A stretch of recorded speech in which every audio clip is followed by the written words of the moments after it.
Good morning, friends. My name is Suresh Rekul, and today we will discuss quick facts of current affairs of January 2025 from the Vision IAS source. So, let us see first one, cooperative societies. What are the constitutional provisions regarding the cooperative societies? Article 19(1)(c). So, what is Article 19(1)? See, actually, Article 19 gives 6 fundamental rights to the citizens. So what are the 6 rights? One of them is right to freedom of speech and expression, and the next one is a right to assemble peacefully without arms. The next one is third one, right to form association or union or cooperative societies. The next one, right to move freely throughout India, and fifth one, right to reside and settle in any part of the territory of India, and sixth one, right to practice any profession of your choice. So third one is Article 19(1) Clause C, that discusses about the cooperative societies. It is right to form association or union or cooperative societies. Originally, the Indian Constitution don't have the term cooperative societies in this article. It was added through 97th Constitutional Amendment Act 2011. And what are other constitutional provisions regarding cooperative societies? That is Article 43B, and it is a DPSP, Direct to Principle of State Policy, Article 43B. And another articles are Article 243 ZH and 243 ZT. These are constitutional legal provisions regarding the cooperative societies. Actually, the cooperative societies were formed through 97th Constitutional Amendment Act 2011, and again there was an act made by the Parliament regarding the cooperative societies, that is Multi-State Cooperative Societies Act 2023. Actually, when the constitutional amendment was made in 2011, some states approached to Supreme Court. They alleged that central government don't have power to make laws on the cooperative societies which are operating in a particular state. So Supreme Court agreed and scrapped some part of the 97th Constitutional Amendment Act, I think in 2022. After that, central government came up with a new act, that is Multi-State Cooperative Societies. It was under the jurisdiction of the central government only. Next, let us see some statutory provisions regarding the cooperative societies. Cooperative Credit Societies Act 1904. So another one is Multi-State Cooperative Societies Act 2002. Now let us see, next topic is Niti Aayog. Niti Aayog, what are the key initiatives of Niti Aayog? Atal Innovation Mission, Aspirational District Program, Women Entrepreneurship Program. These are some key initiatives. In the competitive exams, mostly you will find what are the indexes released by Niti Aayog, what are the reports released by the Niti Aayog. So indexes: Composite Water Management Index, State Energy and Climate Index, Fiscal Health Index. Reports released by the Niti Aayog are Safe Accommodation, Pathways for Edible Oil Growth. Edible oil, if you see edible oil, most of the edible oil we consume in India is imported, mostly from Indonesia, Malaysia, etc. So we are producing very less edible oil. So Niti Aayog has focused on the pathways for edible oil growth and Sati report. Next one, Lokpal and Lokayukta. So statutory provisions regarding Lokpal and Lokayukta, it was gone through Lokpal Lokayukta Act 2013. So Lokpal is not a person, it is an institution, it is an organization. It consists of a chairperson and maximum 8 members. Out of the 8 members, at least 50% should be from judicial background. So who is the present chairperson of the Lokpal? That is Justice A.M. Kanvilkar. So the next topic is Election Commission of India. Constitutional provisions regarding Election Commission are Article 324 and 324 to 329. That is constitutional provisions regarding the Election Commission of India. Now, statutory provisions. Chief election, what is difference between a constitutional provisions and chief statutory provisions? So constitutional provisions, these are the provisions provided in the constitution. Statutory provisions, these are the laws made through the parliament. Those are statutory provisions. So Chief Election Commissioner and other Election Commissioners Act 2023 is regarding the Election Commission of India. See, Election Commission is always in the news in one or other regions. Okay, in India always in one or other state elections will be held. So it is very hot topic for any exam, Election Commission of India. Significant judgments. Okay, these judgments are also important for the competitive exams. One of them is Anup Barnwal versus Union of India 2023. So this is a significant judgment regarding Election Commission of India. Next, some commissions. Okay, one of the commission is Dinesh Goswami Committee 1990. It was on electoral reforms. And another one is 255th Law Commission of India report on electoral reforms. This report was released in 2015. What are the other committees on electoral laws are regarding to Election Commission of India? That is Wahra Committee on nexus between crime and politics. And another committee is J.S. Verma Committee report on amendment to criminal laws.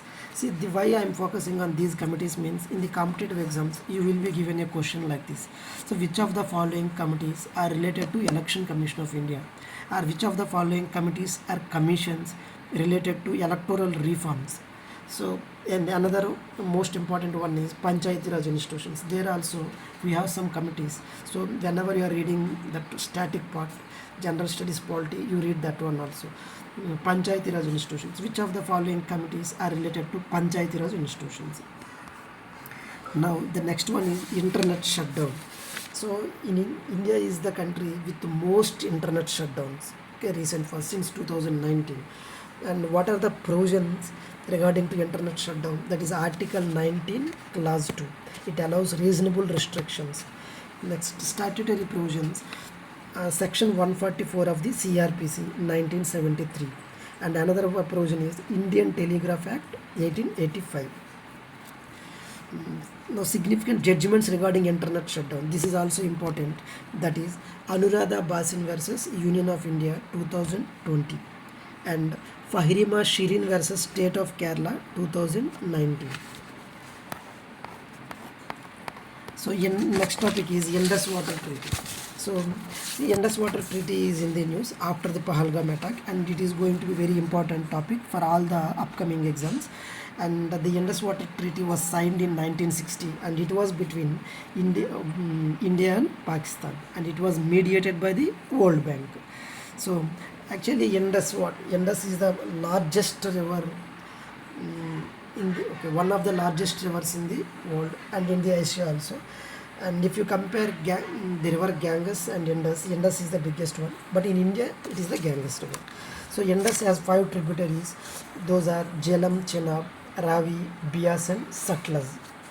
And these 5 tributaries along with the Indus are classified into 2 categories, eastern rivers and western rivers. So if you come from top to bottom or from north to south, first you will get Indus, after that Jhelum, and Jhelum merges into the Chenab. And now see, before the Chenab, below the Chenab you will get Ravi, next Beas and Satluj. So you have to remember this order also. So I remember JCRBS means Jhelum, Chenab, Ravi, Beas and Satluj. And here the eastern rivers water is allocated to India, unrestricted use, and the western rivers water is mostly allocated to Pakistan. 80% of the water goes to Pakistan only from the western rivers, and these 3 are very large rivers, Indus, Jhelum and Chenab.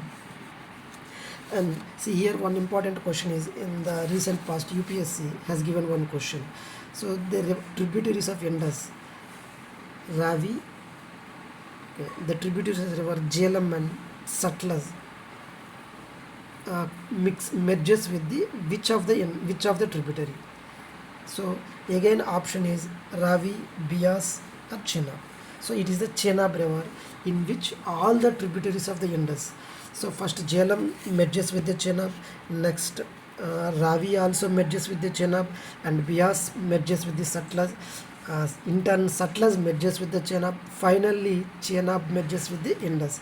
So you have to, while you are reading this topic, you have to see the map and remember this point. This question is very important. This was asked in the UPSC also. Next, World Health Organization. So if you see World Health Organization, UN has some 16 specialized agencies. One of them is World Health Organization. So it was genesis.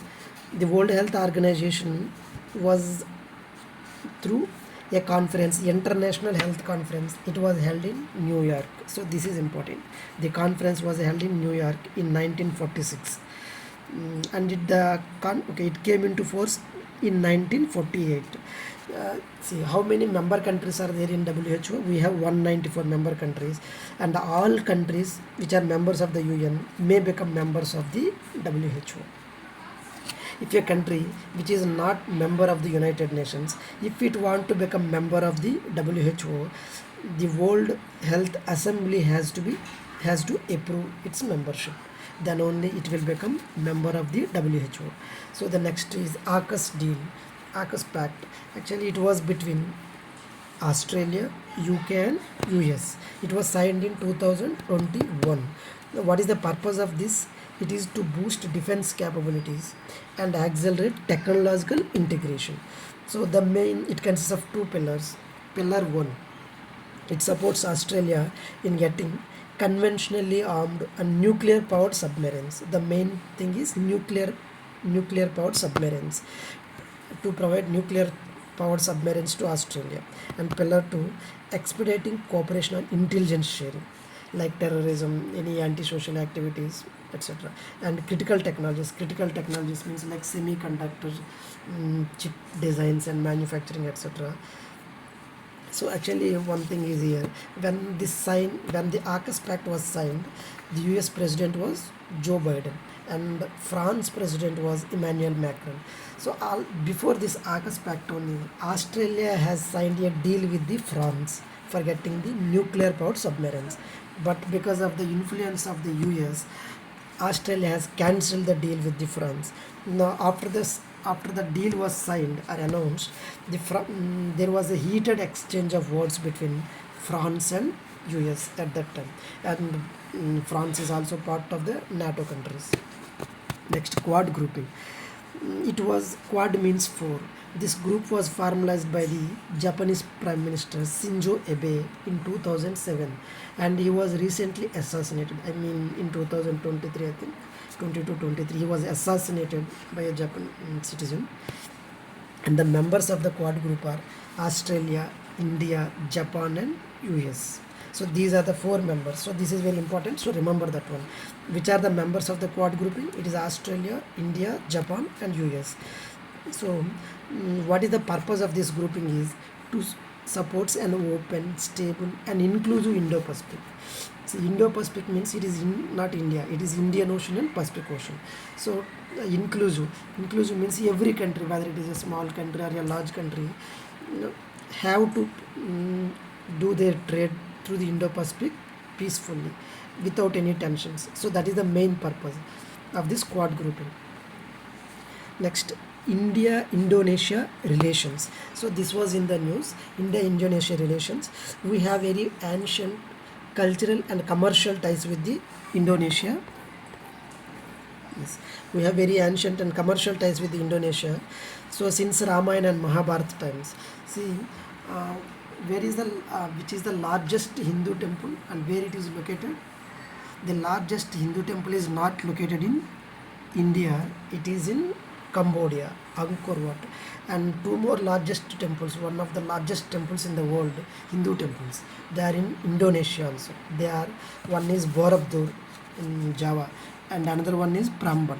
So these, and now see, our first Republic Day was celebrated in 1950.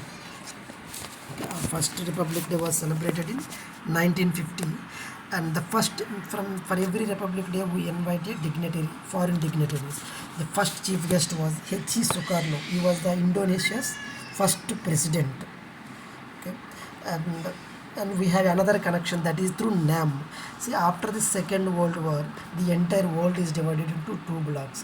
One is a bloc led by the US, capitalist bloc, and another bloc that also from NATO, and another bloc led by USSR, Soviet Union, that was led by Russia, and this bloc is also called Warsaw Pact. When there was a high tensions between the US and Russia, that was a Cold War era. So India has not taken any of the sides, and it has chosen to be a neutral one. So in that way, non-aligned movement was formed.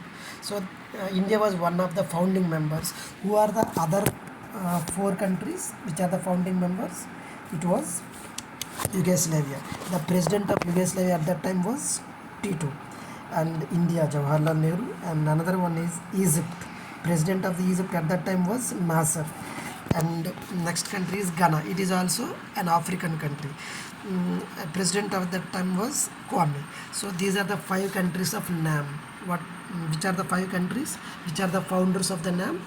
Along with India, it was Yugoslavia. Yugoslavia is the birth country for Mother Teresa, and Egypt, and it was Ghana and Indonesia. So we have a strategic partnership with Indonesia in 2000, established in 2005, and it upgraded to a new comprehensive strategic partnership in 2018. Next, fiscal health index. Already we have discussed about Niti Aayog.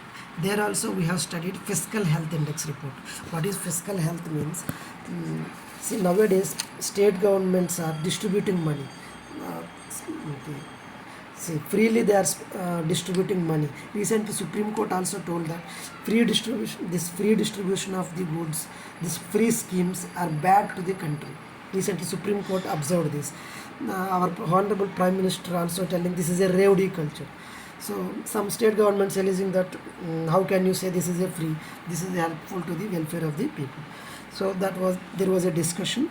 Now here focus is fiscal health. Fiscal health means whether the state government's spending is according to their income, whether their income and expenditure are matching or not. So that is the fiscal health. See, for example, Andhra Pradesh, not only Andhra Pradesh, Punjab, Rajasthan, Telangana, we have lot of lakhs of amount of debt burden is there.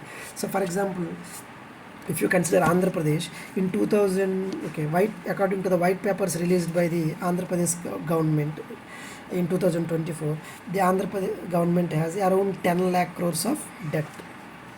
Next one, household consumption expenditure survey. The recent survey was held in 2023-24. The survey was released by National Sample Survey Office, and what are the key observations? Growth in the monthly per capita expenditure of a person. So it observed that there was a improvement in the monthly per capita expenditure. And another key observation was urban-rural gap reduced. That means the per capita expenditure of a urban person or consumption expenditure of a urban household and rural household gap was reduced. That means earlier, for example, a urban household is spending 20,000 per month, a rural household is spending 10,000 per month. Now, as per the recent survey, it was observed that the gap was reduced. And another observation was consumption inequality between person to person also reduced. So, World Bank has released, next topic, World Bank has released Global Economic Prospects Report. See, World Bank releases some reports. One of the important was Global Economic Prospects Report. In the competitive exams, you will be asked, Global Economic Prospects Report is released by which organization? Which of the following organization? For example, option A, World Bank, option B, IMF, International Monetary Fund, option C, World Economic Forum, option D, none of the above, like this. So it was World Bank, and it observed that India remains the fastest growing economy. So according to the Global Economic Prospects report, and it gives you overview of the global economy for the first quarter of the 21st century. First quarter of the 21st century means it is from 2001 to 2025. In this first quarter of the 25 years, India remains the fastest growing economy. So the next topic is bank net. So what is bank net means? It bank asset auction network. So Minister of Finance, actually it was launched by Minister of Finance, a e-auction portal. It is a simply e-auction portal. What is its purpose? It consolidates, it gathers all the information on e-auction properties from all public sector banks and offers a one-stop destination, one-stop solution for buyers and investors to discover a wide range of assets. So generally public sector banks have NPAs, non-performing assets. If somebody has taken loan like Vijay Mallya or Nero Choksi, etc., they are economic offenders. So they have given some assets as assurance to the banks and they failed to repay the loans. Now the assets become non-performing assets. After some years, banks auction them. So different banks have different assets. So if somebody want to buy those assets, so if you have to go to consult each and every bank, so by this bank net platform you can get the information of the assets which are going to be auctioned by public sector banks in one portal, that is bank net. So this is going to be important, so please remember this bank net. Next, revised open market sales scheme policy. So whenever in the market, most important things are wheat and rice. When the prices are rising, FCI releases its surplus food grains. Generally FCI, Food Corporation of India, procures excess amount of wheat and rice. Whenever there is deficit in the market, whenever prices are increasing, so it releases its surplus stock from the market so that the prices are stabilized. So that is the scheme of open market sales scheme. Next, Project Vistar. Project Vistar, it is, see, Vistar means virtually integrated system to access agricultural resources. So it is important. It is a comprehensive network that connects decentralized database to provide a seamless access to vital agricultural resources. So this is important. It provides access to vital agricultural resources. Project Vistar is about agricultural resources. So next one, leads report. This report, logistics is across different states. Okay, this report is released by not Niti Aayog. So remember, so in the competitive exams it will be confused. Leads report released by not Niti Aayog. It is Ministry of Commerce and Industry. What is its purpose? It analyzes performance of the logistics performance of the different states. How they are, logistics means how easily goods are being transported. How, okay, that was logistics performance. Next, Jadmoth Tunnel. Jadmoth Tunnel, okay, this is going to be important topic. Jadmoth Tunnel, it was on the Gandarbal's Sonmarg area in Jammu and Kashmir. Okay, it was situated at an altitude of 8,650 feet. It is a two-lane road tunnel equipped with a parallel 7.5 meter wide escape passage also. So here you have to remember Jadmoth Tunnel is in Jammu and Kashmir state. Next important, next topic, Banihal Pass, Banihal bypass. So Pirpanjal, Banihal, Jojula, Sipkila, etc. There are some bypasses are there in between the or in between the mountain peaks in Jammu and Kashmir, Himachal Pradesh, Sikkim, etc. Now see, the Banihal Pass is in the news. It is a pass of 2.35 kilometers. It is on the NH44. So this remember. So Banihal bypass is on which highway? National NH44 in the Jammu and Kashmir. So remember this one. Next one, Anji Kad Bridge. Andi Kad Bridge. It is India's first cable-stayed rail bridge. India's first cable-stayed rail bridge. It is located in Riyasi district of Jammu and Kashmir. It is a part of Wadhampur, Srinagar, Baramulla rail link. So remember Anji Kad Bridge. It can be important topic for competitive exams. for any exam.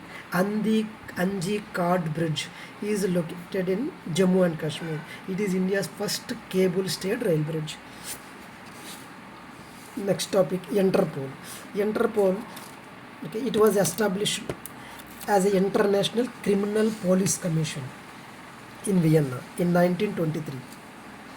It was established as Interpol after adaptation of its constitution in 1956. So Interpol members, how many members are there in Interpol? In 196 countries, including India. And India is one of the founding members of the Interpol. Its headquarters, this is important, Interpol headquarters is located in Lyon, France. And see, it was this National Central Bureaus established by the member countries. If a country is part of the Interpol, it has to establish a National Central Bureau. So in India, which is the National Central Bureau, that is CBI. Next one, Draft Digital Personal Data Protection Rules 2025.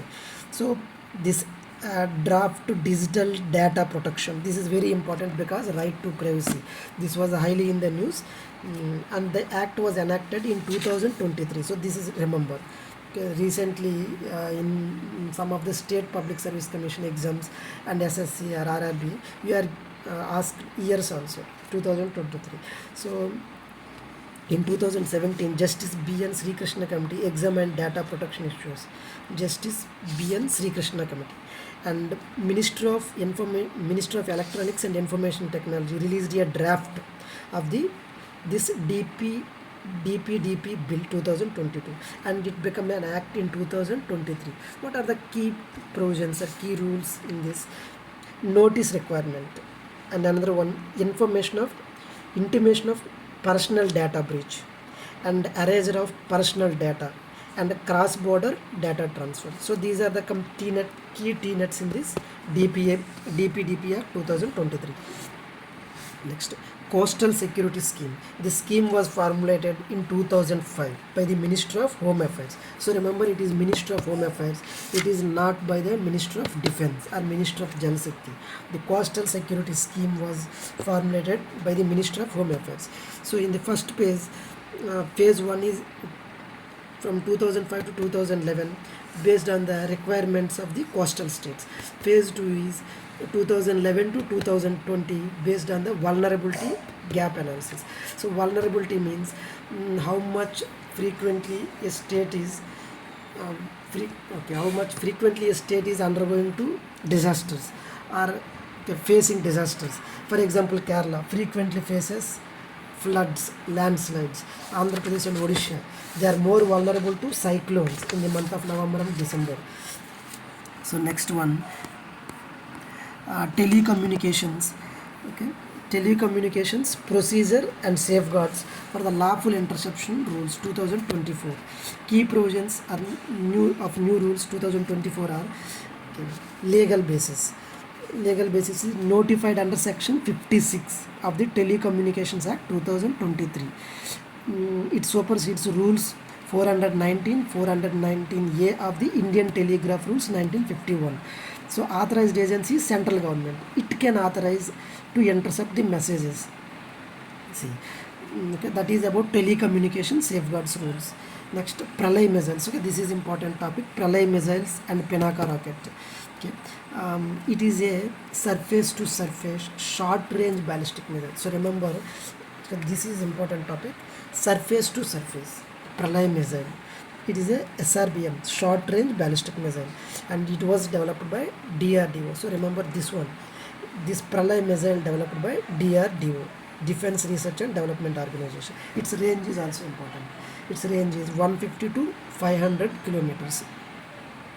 Next, translocation of tigers. Madhya Pradesh has one of the largest number of tigers, around more than 500.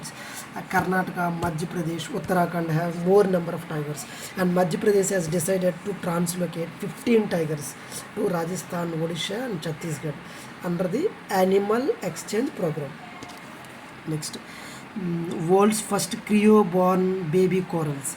Cryo means under cold conditions. Generally corals are grown in a optimum temperatures at room temperatures around 25 to 30 etc. But now recently world's first cryoborn baby corals successfully settled on the Great Barrier Reef, led by the Australian researchers. So Great Barrier Reef was on the Australian coast, eastern coast of Australia, and it is the one of the largest. It is the largest Great Barrier Reef. Recently, it has faced some criticism from the UNESCO to cancel its UNESCO World Heritage Site also, Natural Heritage Site tag, because they have not concentrated on the protection of the barrier reefs, the coral reefs.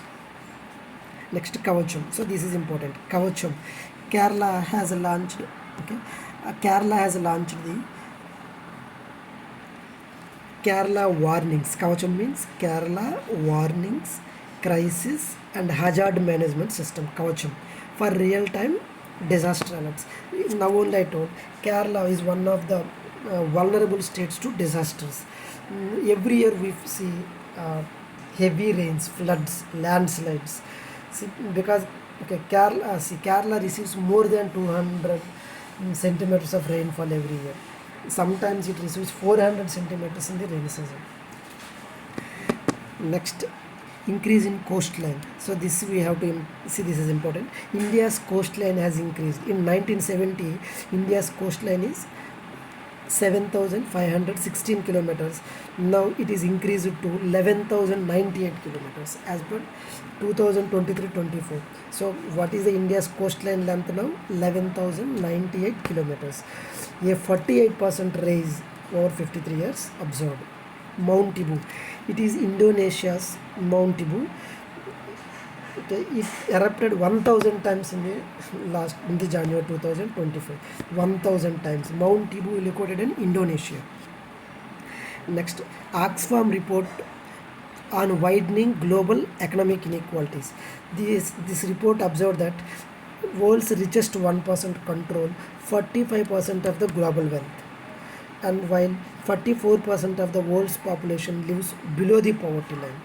See, the richest 1%, for example, if 100 crore people are there, after that only 1 crore people only controls 45% of the global wealth. India's wealth inequality. In India, the top 1% in India own over 40% of the country's wealth. Just 1% of the population possesses 40% of the country's wealth, while the bottom 50% own just 3% of the country's wealth. And this report also observed gender pay gap in India. According to this report, men earn 80% of the labor income in India. Men only earn, and women earn only just 18%. Just 18%. Next, India's digital health. So, okay, recently in the group 1 examination of Andhra Pradesh also asked what is the impact of e-technology in the governance. So if you see India's digital health, so if India's digital health public infrastructure includes Ayushman Bharat Digital Mission, Co-Win platform, U-Win flat portal, Arogya Setu app, e-hospital application, e-Sanjeevani, etc. Genome India project. It was launched in 2020 by Department of Biotechnology. What are its objectives? Map India's genetic diversity, create a reference genome. Data released, 1,000 genome sequences achieved so far at India Biological Data Center, IBDC. It is located at Faridabad. It is a part of Delhi NCR, Faridabad. Of course, it comes in the Haryana state. Other genome projects, Indigene program. So it is by CSIR, Council for Scientific and Industrial Research, and One Day One Genome by Department of Biotechnology. Next, genetically modified crops. Genetically modified crops means these are organisms, plants or small animals with foreign genes introduced to enhance the traits. For example, if we want some desired quality, for example, mangoes has some mangoes are small but sweet in taste. Some mangoes are big but not sweet in taste. So we will mix these two traits, qualities, sweetness and bigness. So they are introduced into a particular species. So we will get a genetically modified crop. Now approved genetically modified crops in India are BT cotton. See if you BT cotton for bollworm resistance. See before 2022 in India the mostly farmers, the cotton growing farmers are going to suicides because the cotton crop is affected by bollworm resistance. They are spending lakhs of money on cotton crop, and after that it was infected by bollworm, so they are growing their yield, so they are losing their yield. After that BT cotton was introduced. It is a GM crop. Other GM crops are BT brinjal, GM mustard, DMH11. BT brinjal and GM mustard, they were also in the news, and some of the farmers and corporate houses, commercial farmers, they want the BT brinjal and GM mustard, but government and other some activists are opposing it.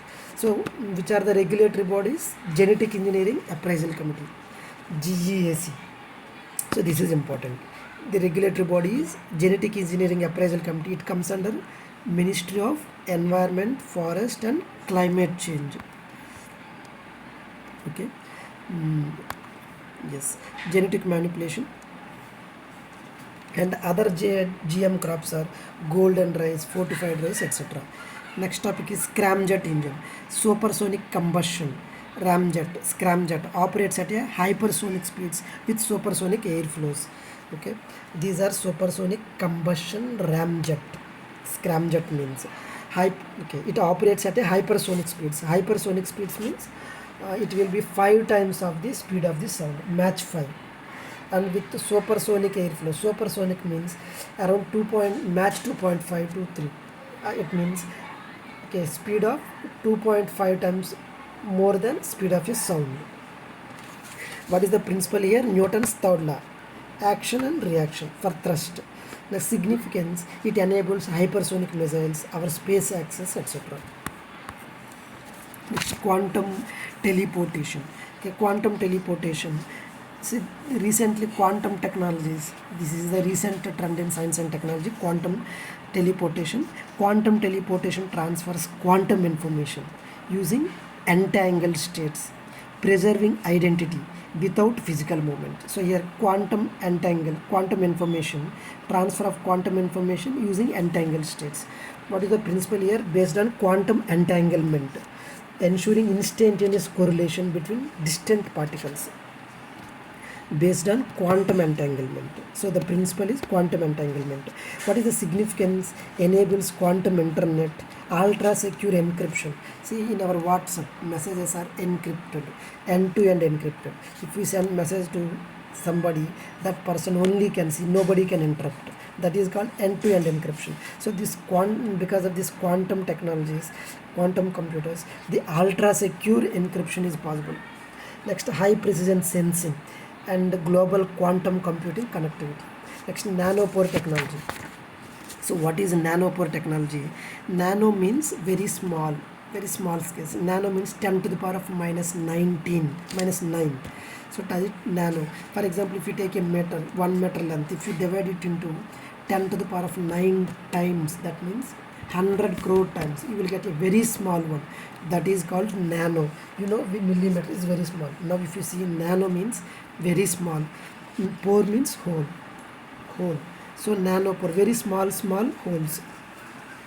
This concept uses nanoscale pores, very small pores, to analyze biological molecules. How?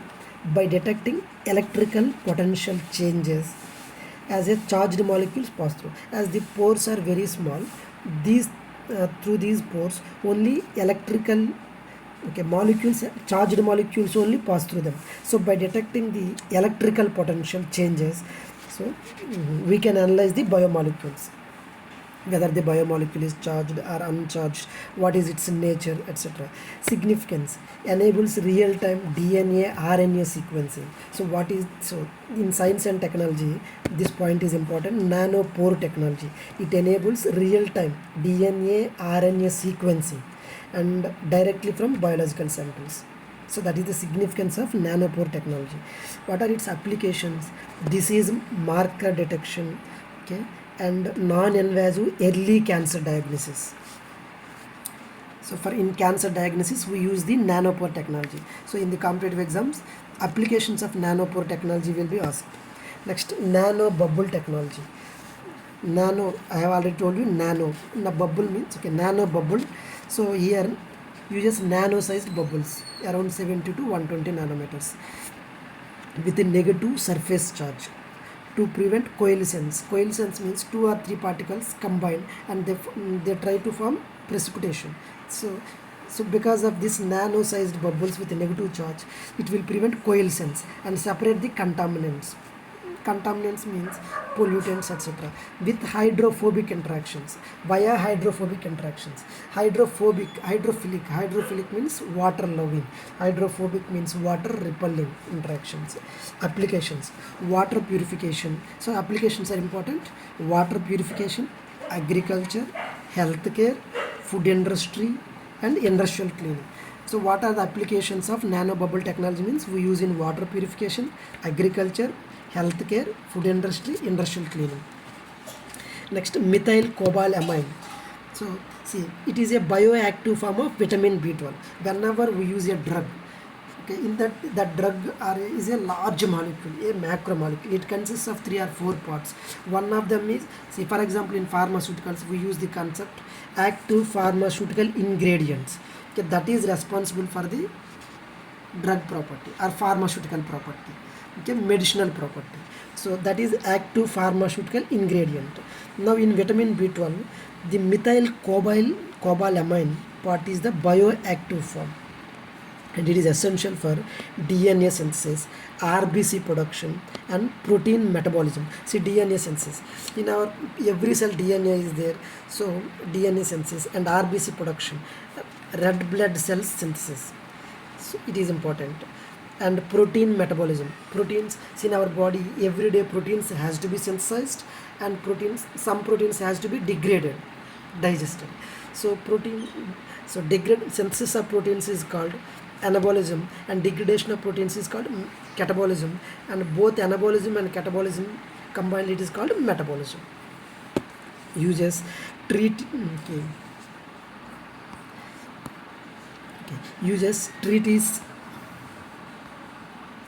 What are the uses of methyl cobalamin?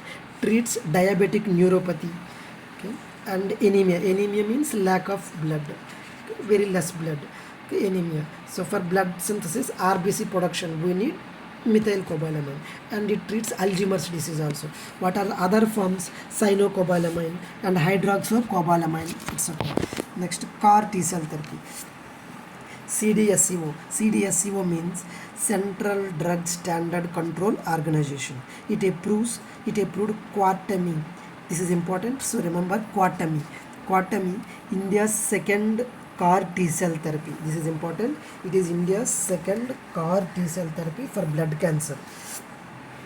So actually concept, it uses genetically engineered T cells. See, in our body we have two types of immune cells.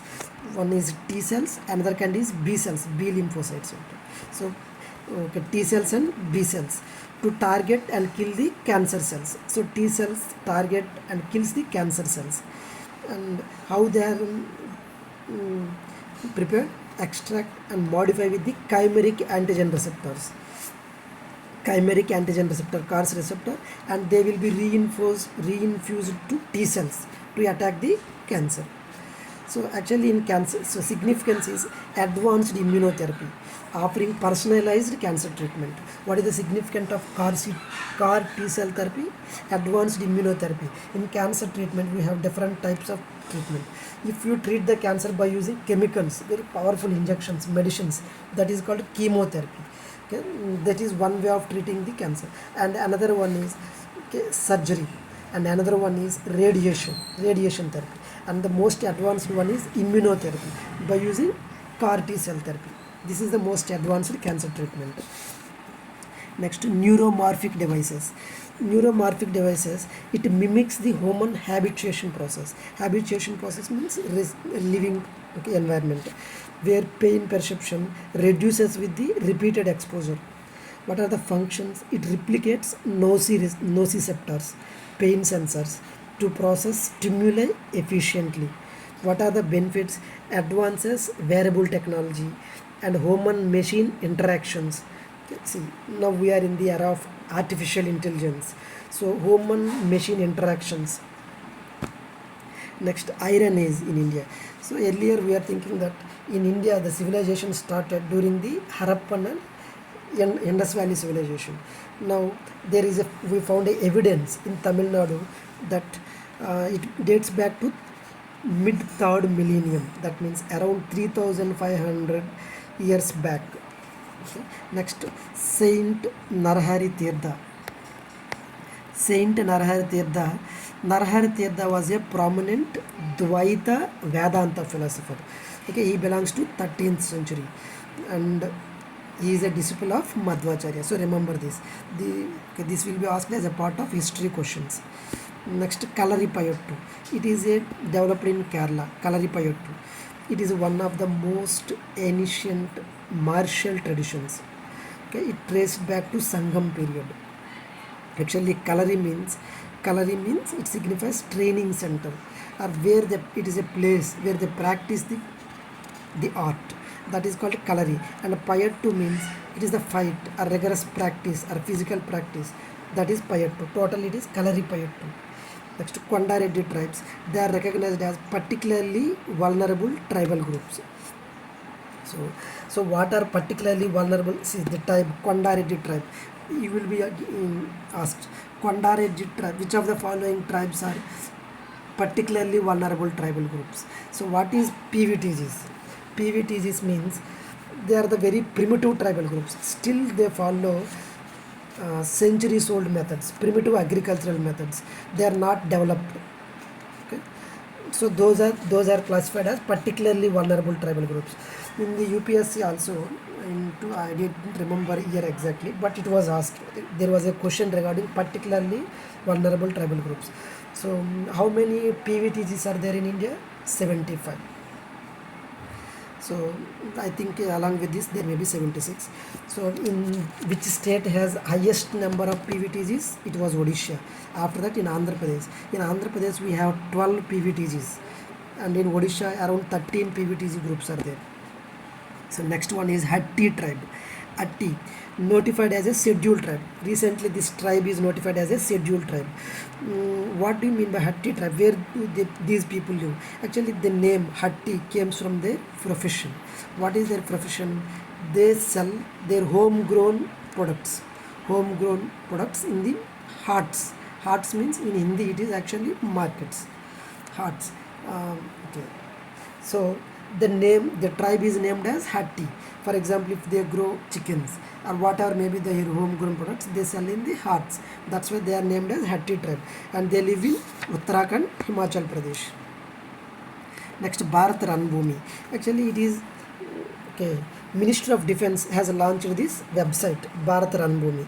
It is a one-stop destination for information and clearance for battlefield visits. If you want to visit a battlefield, you have to take permission from the Ministry of Defence. So if you visit the Bharat Ranbhumi Darshan portal, you can get the permissions easily. So this is okay regarding the quick facts of the January 2025. Video may be lengthy, but my intention is whenever we are studying current affairs, we have to discuss static part also. If you remember the context, so if you discuss the context, you will remember the topic easily. So that's why it was little bit discussed lengthily. And okay, in the next topics also we are going to discuss in the next video some news in this short in the 2025 January. So this is useful for all the competitive exams like UPSC, any state public service commission, railways, SSCs, for any exam. So and PDF of this class will be uploaded in our Telegram channel. So the Telegram channel link will be given in the description. So if you are watching first time, so please subscribe our channel. So thank you very much. Jai Hind.